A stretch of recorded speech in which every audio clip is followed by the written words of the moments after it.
Hello नमस्ते बच्चों। आज हम देखने वाले हैं साइंस के फर्स्ट चैप्टर के इम्पोर्टेंट क्वेश्चन। जितने भी क्वेश्चन बन सकते हैं एग्जाम में वो सभी क्वेश्चन हम आज इस वीडियो में कवर करने वाले हैं। और जिस बच्चे को ऐसा लगता है कि मेरा सिलेबस कंप्लीट नहीं हुआ है, फिर मेरा अच्छा स्कोर नहीं कर सकता, तो वो सिर्फ इन क्वेश्चन को पढ़कर एक अच्छा स्कोर मैनेज कर सकता है इजीली।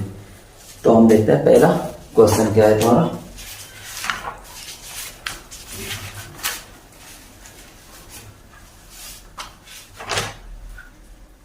संयोजन अभिक्रिया किसे कहते हैं? क्वेश्चन नंबर पहला,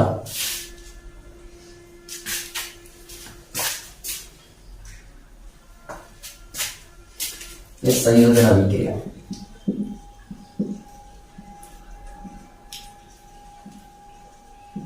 अभिक्रिया इंग्लिश में कॉम्बिनेशन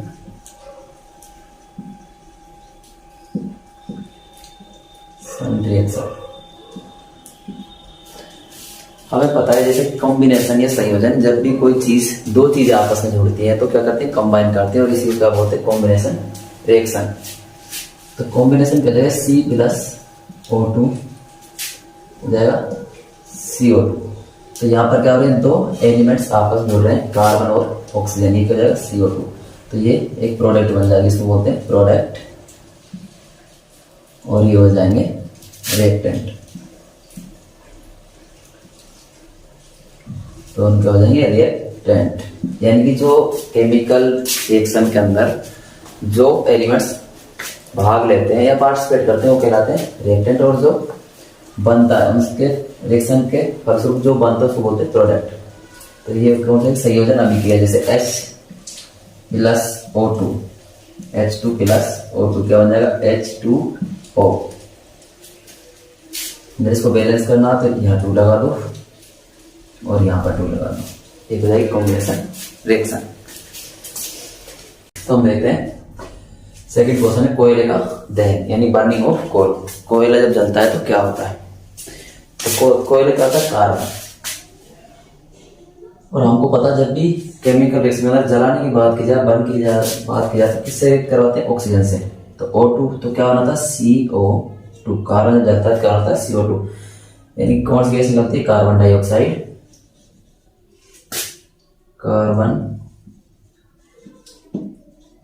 डाइऑक्साइड गैस, ये कार्बन और ऑक्सीजन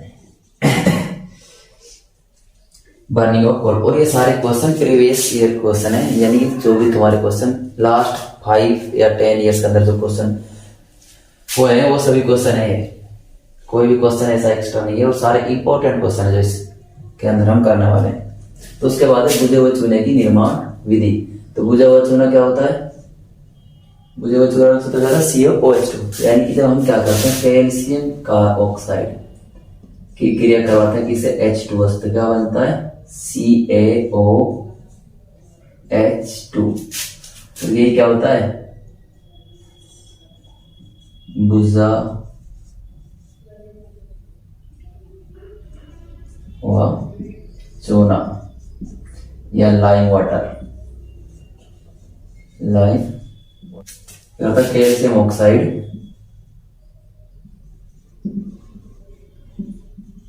कैल्शियम ऑक्साइड क्रिएट करवाते हैं किसके साथ, H2O यानी वाटर के साथ।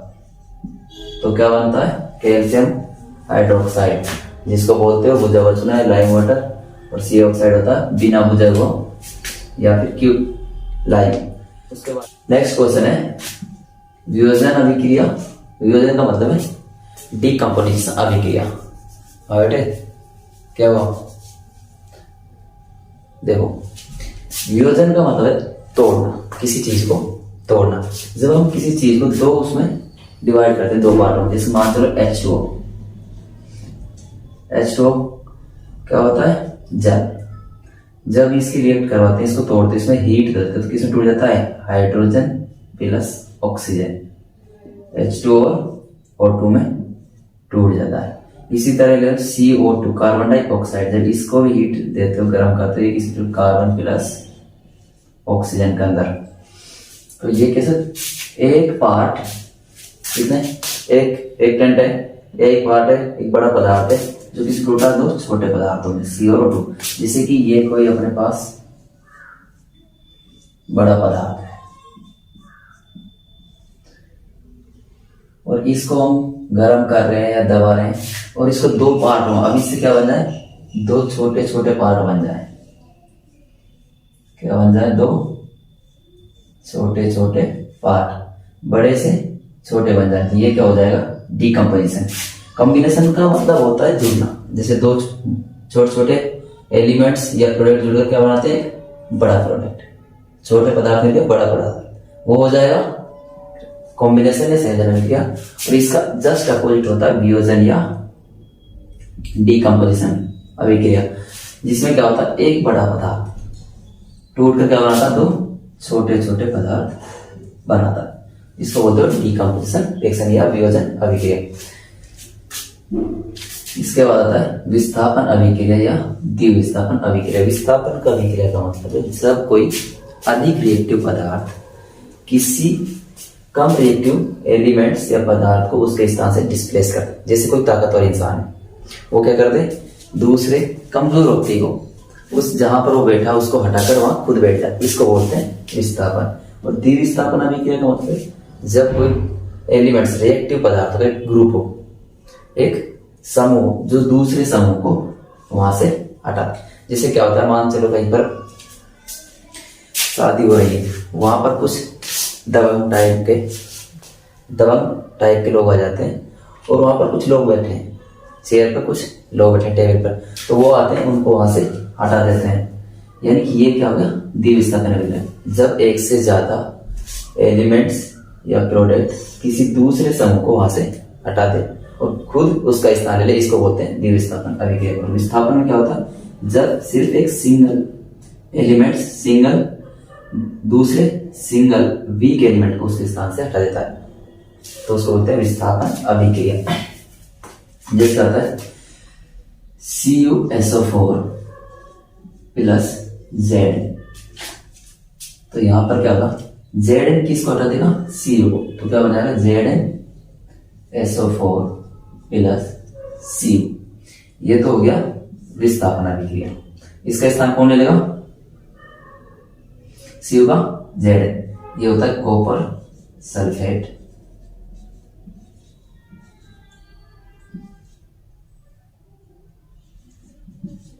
और आप क्या बना लेंगे, जिंक सल्फेट, और Cu कॉपर को रिप्लेस कर दिया। इसके स्थान पर क्या होगा, अगर क्या होता है द्विविस्थापन अभिक्रिया, जैसे AgNO3 प्लस NaCl, तो ये क्या करेगा, Ag को कौन हटा देगा, NaCl, Na हटा देगा तो क्या हो जाएगा NaNO3 प्लस AgCl। यहां देखो इसका रिप्लेस हो रहा है इसके साथ और ये जा रहा है इसके साथ, यानी कि दो आयन हो रहे हैं, दो का क्या हो रहा है, डिस्प्लेस हो रहे हैं, Ag और Cl। अब इसको ऐसे बोल सकते हैं कि इसमें क्या है, द्विविस्थापन अभिक्रिया में दो आयन्स या दो तत्व, एक दो या दो से अधिक तत्व अपने आयनों का आदान प्रदान करते एक नया पदार्थ बनाते हैं। जैसे Na3 और Na, इसमें माइनस इसमें माइनस, ये माइनस बनाता है, इसमें इलेक्ट्रॉन कमी होती है इसके पास भी, तो AgNO3, तो Ag अपने Ag के साथ क्या था, NO3, और Na के साथ क्या है, Cl, तो Na अपने Cl को किसके साथ भेज देता है, Ag के साथ, और Ag किसके साथ, Na के साथ। ये देखिए अपने दो रिएक्टेंट है जो अपने आयनों का आदान प्रदान करके नया प्रोडक्ट बनाते हैं, जिसको क्या होता है, जैसे AgCl था, AgNO3 था, यहाँ पर क्या बन जाएगा, NaNO3 प्लस AgCl, और ये कहलाते हैं द्विविस्थापन अभिक्रिया। तो नेक्स्ट क्वेश्चन हमारा, क्या होता है जब CuSO4 प्लस Fe, यानी CuSO4 कॉपर सल्फेट जब आयरन या फेरस के साथ क्या करता है, रिएक्ट करता है तो क्या बनता है। और नेक्स्ट है जब Zn प्लस H2SO4 रिएक्ट करता है क्या बनता है। उसके बाद Na प्लस O2 तो क्या बनता है, ये हमको बताना। सबसे पहले हमको पता है CuSO4 प्लस Fe, तो Fe अधिक रिएक्टिव होता है किससे, Cu से, तो Cu को रिप्लेस कौन कर देगा, Fe, तो क्या बन जाएगा SO4 प्लस CO। और ये रिएक्शन कौन सी हो जाएगी? विस्थापन है द्विविस्थापन। हाँ बेटे कल वे कौन सी होगी? विस्थापन है द्विविस्थापन अभिक्रिया। कौन से डे? अच्छा कपल्स डे। देखो बेटे अपना इसी उससे कोई मतलब नहीं। Valentine's day, couples day, no matter, अपने लिए कोई मैटर नहीं करता, सिर्फ तुम पढ़ाई ध्यान दो। तो क्या होगा देखो, अगर बेटे Zn प्लस H2SO4 है तो यहाँ पर क्या हो रहा है? H2 से अधिक रिएक्टिव है Zn, तो Zn किसको रिप्लेस कर देगा? H2 को। तो क्या हो Zn SO4 प्लस H2, यानी कि हाइड्रोजन गैस रिलीज हो जाएगी। और इसमें भी कौन सी है? दोनों में रिएक्शन हो जाएगी डिस्प्लेसमेंट। कौन से दोनों? डिस्प्लेसमेंट। उसके बाद है Na प्लस O2, तो 4Na प्लस O2, तो ये बनाएंगे NaO2। और यहां पर देखो इसमें गलती है, यहाँ पर 4 है। अगर तुम यहाँ पर 4 नहीं लगा सकते क्योंकि ज्यादा हो जाएंगे, इसका मतलब यहाँ पर क्या है? यहाँ पर 2 है और यहाँ पर 2 है। नाइट्रोजन ऑक्साइड बन जाएगा और यहाँ पर भी क्या लगा? इसको बैलेंस करने के लिए 2, यानी कि Na रिएक्शन करता है किस साथ? जब O2 के साथ करता है, यानी कि नाइट्रोजन जो जलता है तो क्या बनता है? नाइट्रिक ऑक्साइड, नाइट्रोजन ऑक्साइड बनाता है। तो ये क्या हो जाएगा? Na2 plus Na2O2, 2Na2। ये अगर इसको बैलेंस करोगे तो क्या आएगा? देखो ये था हमारे पास 4Na प्लस O2। अगर हम बनाते हैं NaO2 तो Na का अगर 4 लगाओगे ये कितने हो जाएंगे? 8, जो कि यहाँ पर नहीं है। तो यहाँ हम क्या करेंगे? इसका मतलब यहाँ पर क्या था? 2, और यहाँ पर भी क्या था? 2, तो कितने हो गए? 4, और यहाँ पे हम लगा देंगे 2, तो क्या हो जाएगा? 4, तो ये बन जाएगा। और यहाँ पर नाइट्रोजन ऑक्साइड, नाइट्रिक ऑक्साइड, तो यहाँ पर क्या है? विस्थापन नहीं हुई, कौन सी? कम्बेशन अभिक्रिया होगी, कॉम्बिनेशन, यानी कि संयोजन अभिक्रिया। नेक्स्ट है निम्न समीकरण में x, y व z को पहचानिए।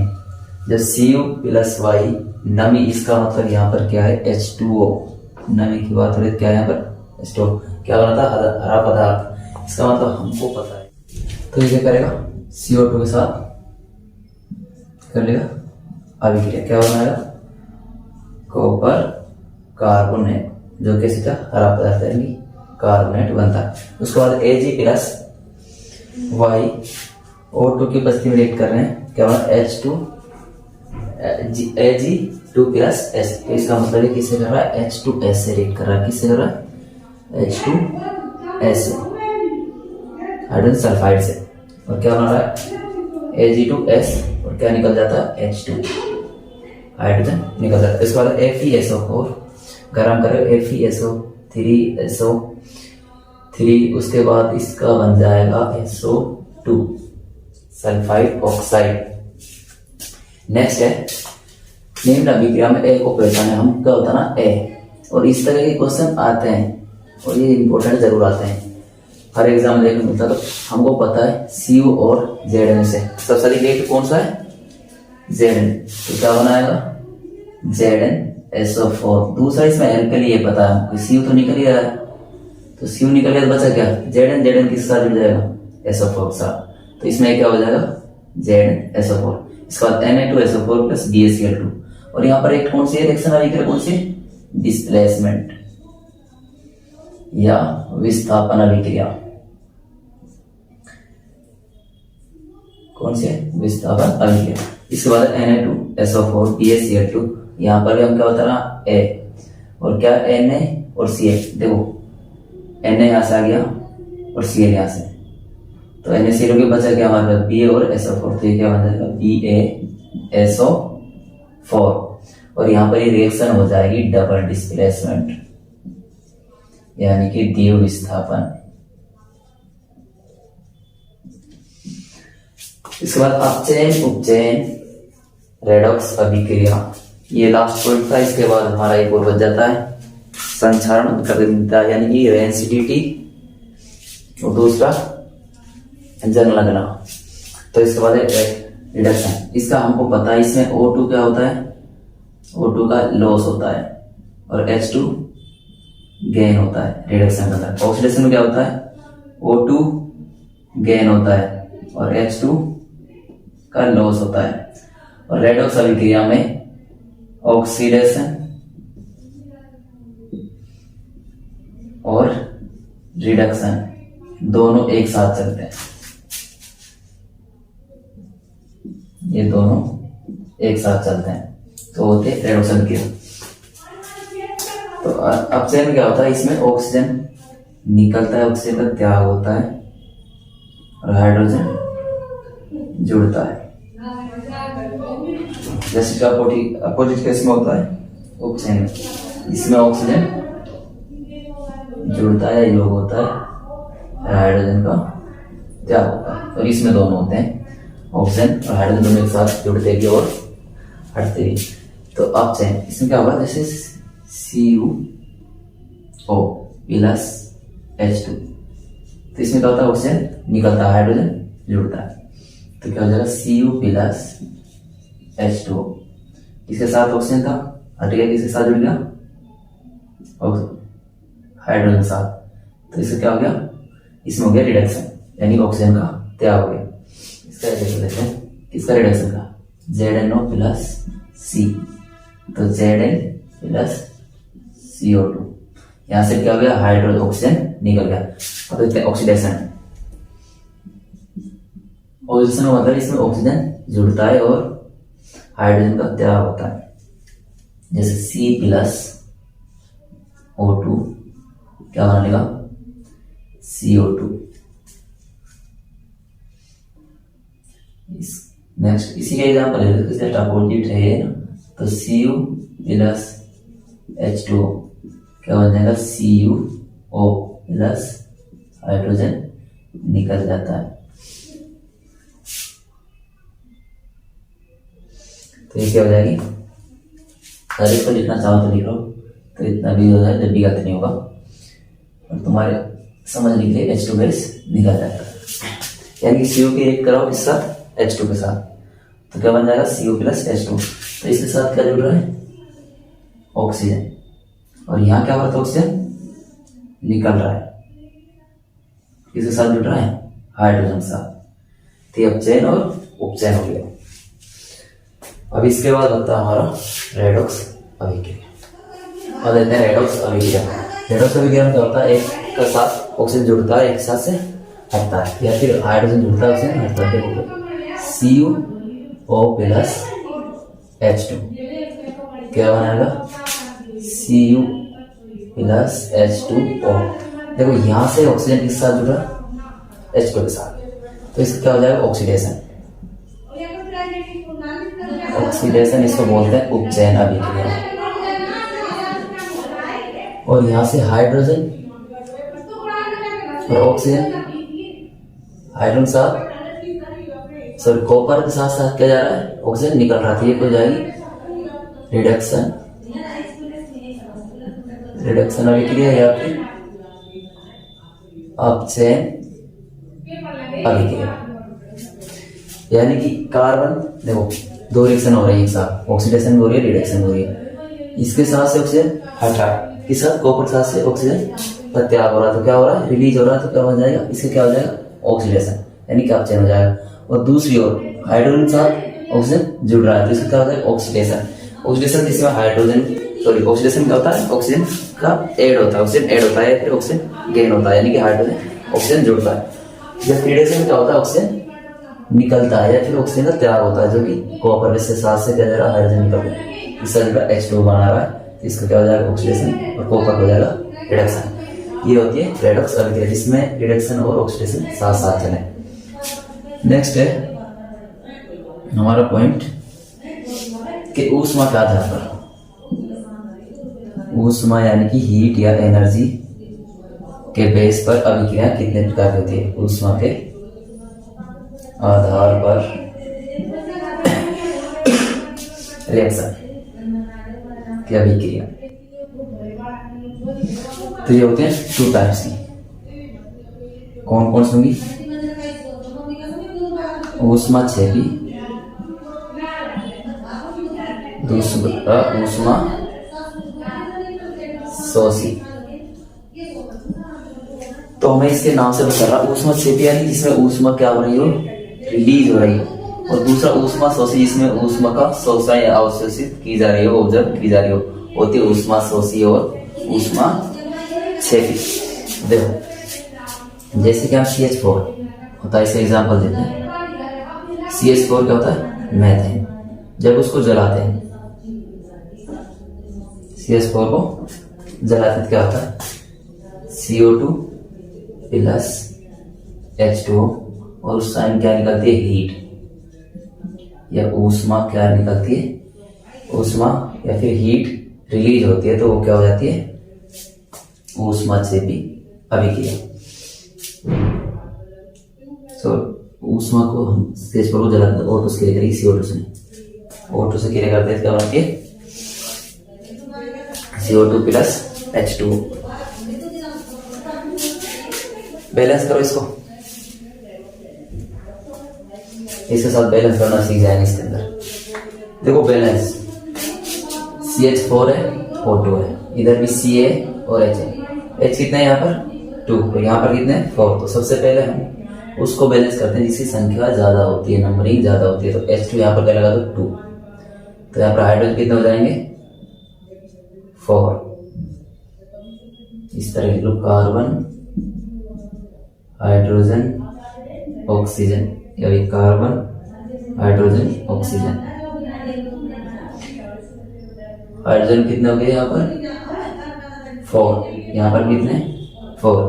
कार्बन कितना 1, यहाँ पर कितना 1, और यहाँ पर भी 1। ऑक्सीजन देखो 2, और यहाँ पर कितने, लेकिन यहाँ पर ज्यादा है, 2 ये और 2 4 हो गए। तो यहाँ पर हम अगर 2 लगा दें तो ये भी कितने हो जाएंगे 4। अब देखो कार्बन यहाँ पर 1, यहाँ पर 1, तो बैलेंस हो गई। CH4 2O2 क्या बनाया, CO2 प्लस H2O, और ऊष्मा रिलीज हो। वहीं पर अगर हम इसे एग्जांपल देखें ऊष्मा से शोषी का, तो इसमें क्या होगा, इसमें ऊष्मा दी जाती है जबकि इसमें ऊष्मा निकल रही है, और इसको बोलते हैं एक्सोथर्मिक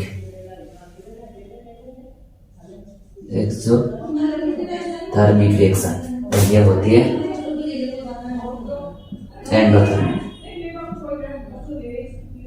एंडोथर्मिक रिएक्शन। करो ये, और देखो ये कौन सी, ऊष्मा शोषी। ऊष्मा शोषी समझ आई क्या होती है, ऐसी अभिक्रिया जिसमें उत्पाद या प्रोडक्ट बनने के साथ साथ क्या निकलती हो, ऊष्मा भी रिलीज होती है, वो होती है ऊष्मा क्षेपी। दूसरी ओर ऊष्मा शोषी, जस्ट इसका अपोजिट, जिसमें प्रोडक्ट बनने के साथ प्रोडक्ट बनाने के लिए हम क्या करते हैं, ऊष्मा को दी जाती है उसमें। जैसे Na को हम क्या करते हैं, जब ऑक्सीजन से रिएक्ट करवाते हैं तो इसमें क्या दी जाती है, ऊष्मा प्लस ऊष्मा भी दी जाती है, क्या बनाती है NO। इसको बैलेंस करोगे, यहाँ पर 2 लगा दो, यहाँ पर 2 लगा दो, तो इसमें देखो ऊष्मा प्रोडक्ट बन रहा है लेकिन ऊष्मा इसमें दी जाती है, ये होती है ऊष्मा शोषी, जिसमें ऊष्मा क्या की जाए, ग्रहण की जाए, ऊष्मा का यूज किया जाए, होती है ऊष्मा शोषी।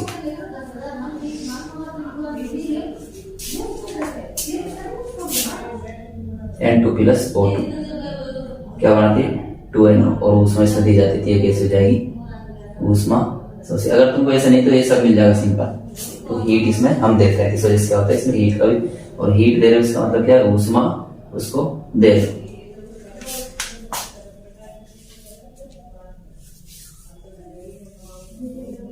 इसके बाद नेक्स्ट पॉइंट है अपना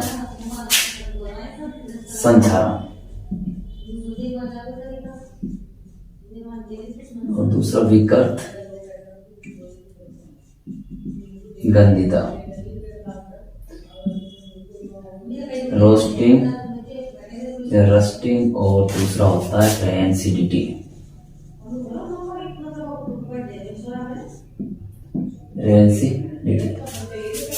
ये रखा देता हूँ एक बार।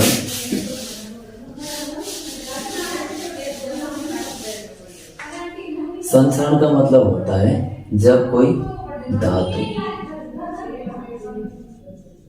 या पदार्थ को हम क्या करें, खुले में रख दें कुछ टाइम समय के लिए, और वो किससे कर ले, O2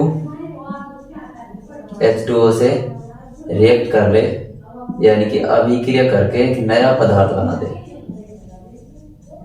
नया पदार्थ बनाए, तो ये होता है संचरण। संचरण का मतलब चीज संसारित हो रही है, किसी चीज का खराब होना। जैसे कॉपर ऊपर क्या चढ़ जाती है, हरे कलर की परत चढ़ जाती है, चांदी ऊपर काली परत चढ़ जाती है, तो वो होते हैं संचरण।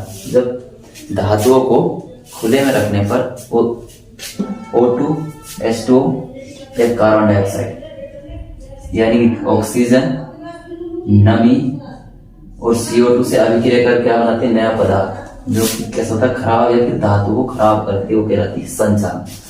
इसके जैसे विकट गंधिता, इसमें क्या होता है, वसा या तेलीय पदार्थ को लंबे समय तक खुले में रखने पर वो किससे रिएक्ट कर लेते हैं, इसी से O2 CO2 नमी आदतों से अभिक्रिया कर क्या कर देते हैं, उसको खराब हो जाती है, सीधे क्या हो जाती है, खराब, यानी कि उसकी गंध व स्वाद दोनों में क्या हो जाए, दोनों में परिवर्तन आ जाता है। परिवर्तन यानी जैसे कि चीजें रखी है, खाना रखा तो खराब हो जाता है, तो उसकी गंध भी चेंज हो जाती है और स्वाद भी। इसको बोलते हैं विकृत गंधिता है, रेंसिटी। अब इनके बचाव का सबसे पहले बात है संचरण बचाव का। इसका है, जब बचाव की बात करें तो बचाव बेटे तेल धातुओं पर तेल या ग्रीस लगाकर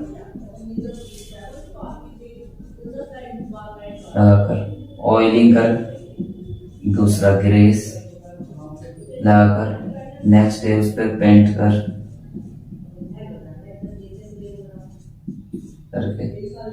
या किसी अन्य धातु की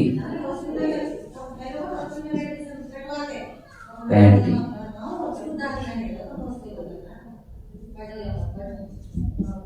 अन्य धातु की लेयर चढ़ाकर, परत चढ़ाकर। ये अब 2 टाइप्स होती है। एक तो होती है इलेक्ट्रोलाइसिस, दूसरी होती है गैल्वेनाइजेशन। इलेक्ट्रोलाइसिस यानी धातु, इसमें क्या होता है, किसी धातु पर किसी अन्य धातु पर चढ़ाते हैं, अन्य धातु की परत चढ़ाते हैं, किसी धातु पर अन्य धातु परत चढ़ाते हैं। गैल्वेनाइजेशन क्या होता है, इसमें सिर्फ जिंक की परत चढ़ाते हैं, जिंक की परत चढ़ाई जाती है। इलेक्ट्रोलाइसिस यानी विद्युतीकरण क्या होता है, इसमें सिर्फ किसी भी धातु पर किसी अन्य धातु की परत चढ़ाते हैं, किसी बचने के लिए संचरण जंग लगने से बचने के लिए। जबकि इसमें धातु गैल्वेनाइजेशन, इसमें सिर्फ Zn की परत चढ़ाई जाती है। अब इसके बचाव की बात करते हो, सिंपल सा है, फ्रिज में रखकर, फ्रिज में रखो, ढक कर रखना चाहिए, ढक कर रखना। इसके बाद अंधेरे कमरे में या वायुरोधी बर्तन में रखना, वायुरोधी बर्तन में रखना, जहां से वायु उसमें प्रवेश ना करे। और इसको जो चीज हम लंबे समय तक रख देते हैं, जैसे चिप्स हो गई, आलू चिप्स हो गई, या कुछ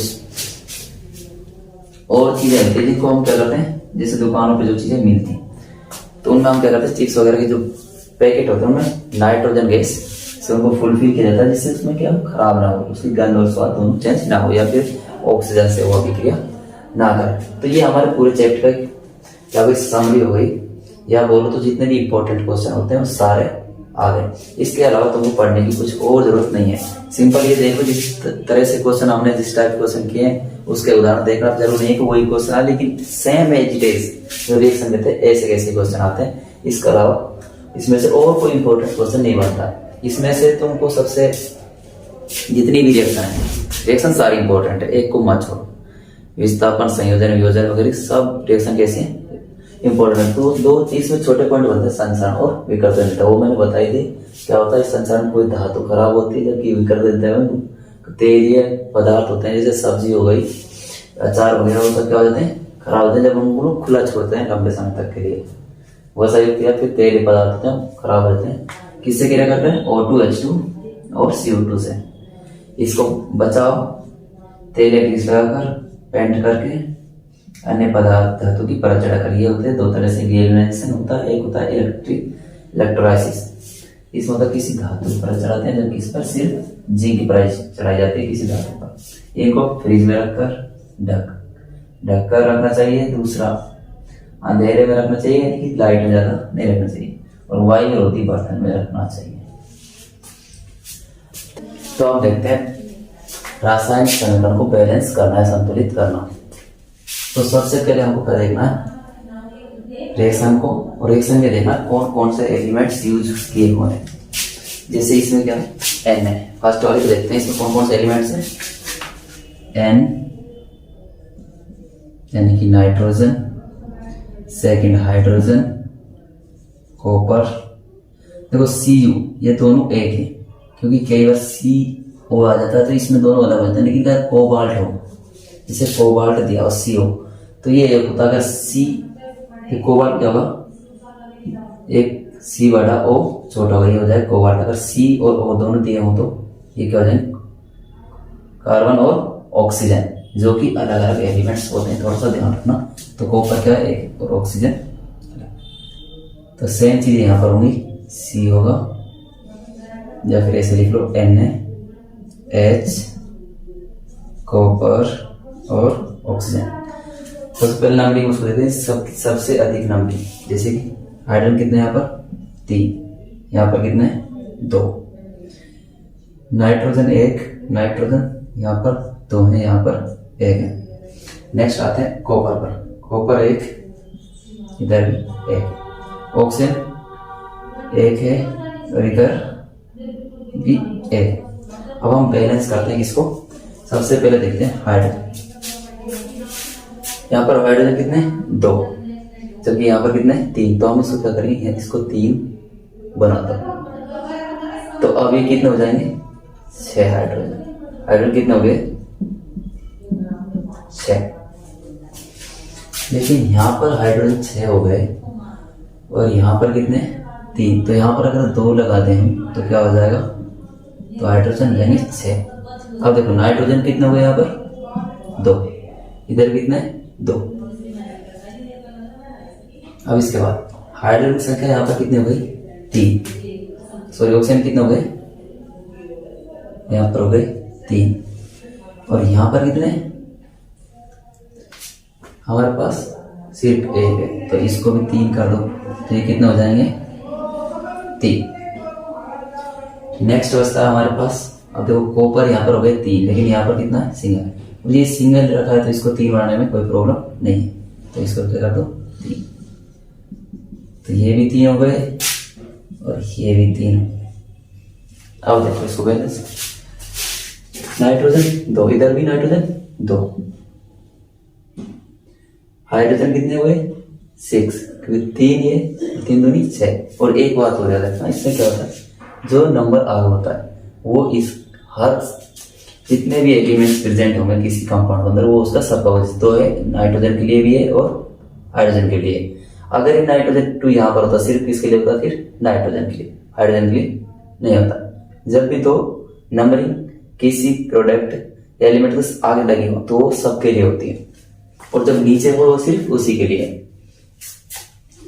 इसके बाद कॉपर कितने 3, इधर भी कॉपर कितने 3, ऑक्सीजन 3, क्योंकि ऑक्सीजन कहाँ 3 यहाँ पर लगा, 3 भी 3 हो गए ऑक्सीजन, और कॉपर भी 3 हो गए।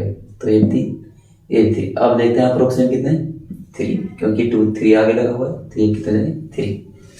नेक्स्ट रिएक्शन देखते हैं।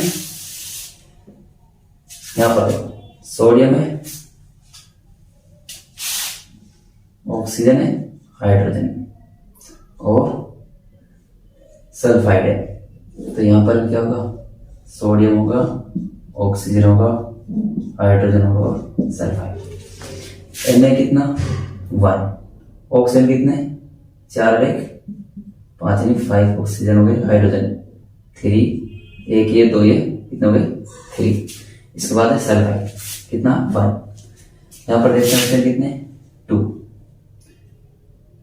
और ऑक्सीजन कितने 4 और 1 5, हाइड्रोजन 2 और सल्फाइड कितने 1।